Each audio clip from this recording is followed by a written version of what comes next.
ವೀಕ್ಷಕರೇ, ನಟ ಧನ್ವೀರ್ ಗೌಡ ಪರಪ್ಪನಗ್ರಹಾರ ಜೈಲು ಭೇಟಿಯ ಬೆನ್ನಲ್ಲೇ ಇದೀಗ ದರ್ಶನ್ ಪತ್ನಿ ವಿಜಯಲಕ್ಷ್ಮಿ ದರ್ಶನ್ ಅವರು ಕೂಡ 10 ದಿನದಲ್ಲಿ 2ನೇ ಸಲ ಪರಪ್ಪನಗ್ರಹಾರ ಜೈಲಿಗೆ ಭೇಟಿಯನ್ನು ಕೊಟ್ಟಿದ್ದು, ನಟ ದರ್ಶನ್ ಕೇಸ್ನಲ್ಲಿ ಏನ್ ನಡೀತಿದೆ ಅನ್ನುವ ಸಾಕಷ್ಟು ಕುತೂಹಲವನ್ನ ಹೆಚ್ಚು ಮಾಡಿದೆ ಅಂತಾನೆ ಹೇಳ್ಬಹುದು.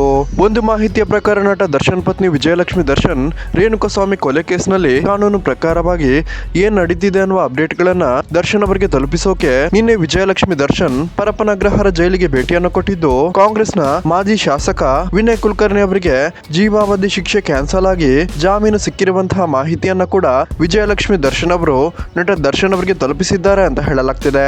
ನಮ್ಗೆಲ್ಲರಿಗೂ ಗೊತ್ತಿರೋ ಹಾಗೆ ಮಾಜಿ ಶಾಸಕ ವಿನಯ್ ಕುಲಕರ್ಣಿ ಅವರಿಗೆ ಕೋರ್ಟ್ ಜೀವಾವಧಿ ಶಿಕ್ಷೆಯನ್ನು ಕೊಟ್ಟಿದ್ದು, ಅಚ್ಚರಿಯ ರೀತಿಯಲ್ಲಿ ಹೈಕೋರ್ಟ್ ನ ಮೂಲಕ ಶಾಸಕ ವಿನಯ್ ಕುಲಕರ್ಣಿ ಅವರಿಗೆ ಜೀವಾವಧಿ ಶಿಕ್ಷೆಯನ್ನು ರದ್ದುಗೊಳಿಸೋದು ಮಾತ್ರವಲ್ಲದೆ ಜಾಮೀನು ಕೂಡ ಸಿಕ್ಕಿದೆ ಅಂತಾನೆ ಹೇಳ್ಬಹುದು.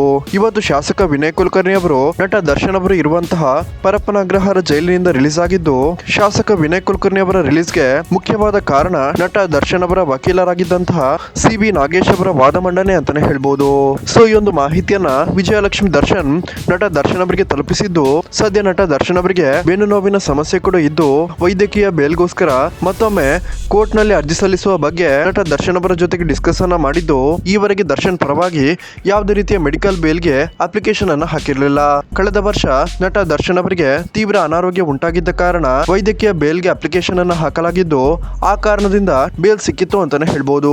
ಇದೀಗ ಮತ್ತೊಮ್ಮೆ ಪದೇ ಪದೇ ರೆಗ್ಯುಲರ್ ಬೇಲ್ ಕ್ಯಾನ್ಸಲ್ ಆಗ್ತಿರುವ ಕಾರಣ ಅದರ ಜೊತೆಗೆ ಸ್ಪೈನ್ ನ ಸಮಸ್ಯೆ ಕೂಡ ಇದ್ದು, ಇದಕ್ಕೆ ಸರಿಯಾದ ರೀತಿಯಲ್ಲಿ ಚಿಕಿತ್ಸೆಯನ್ನ ಪಡೆಯಲು ಮತ್ತೊಮ್ಮೆ ವೈದ್ಯಕೀಯ ಬೇಲ್ಗೆ ಅರ್ಜಿಯನ್ನ ಶೀಘ್ರದಲ್ಲೇ ಸಲ್ಲಿಸಲಿದ್ದಾರೆ ಅಂತ ಹೇಳ್ಬಹುದು.